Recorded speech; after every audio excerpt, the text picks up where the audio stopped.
Vote পরবর্তী হিংসা নিয়ে রাজ্যকে তুলোধনা করেছে হাইকোর্ট। সন্ত্রাস এখনই বন্ধ না হলে 5 বছর কেন্দ্রীয় বাহিনী মোতায়েনের হুঁশিয়ারি দিয়েছে বিচারপতি কৌশিক চন্দ্র। বাংলাই একমাত্র রাজ্য যেখানে কমিশন ঠিক করেছে নির্বাচন শেষ হয়ে যাওয়ার পরও বাহিনী মোতায়েন থাকবে। আগের বিধানসভা ভোটের পর যা হয়েছিল এখনো তাই হচ্ছে।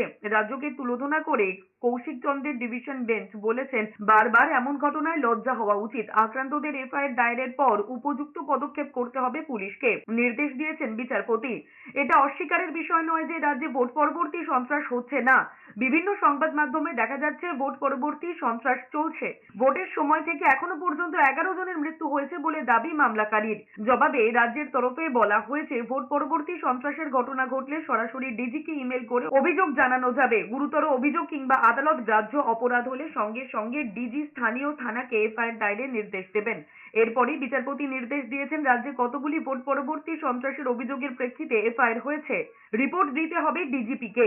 এফআইআর দায়েরের সঙ্গে সঙ্গে রাজ্য পুলিশের ওয়েবসাইটে আপলোডও করতে নির্দেশ দেওয়া হয়েছে। পাশাপাশি কি পদক্ষেপ নেওয়া হয়েছে তাও জানাতে হবে।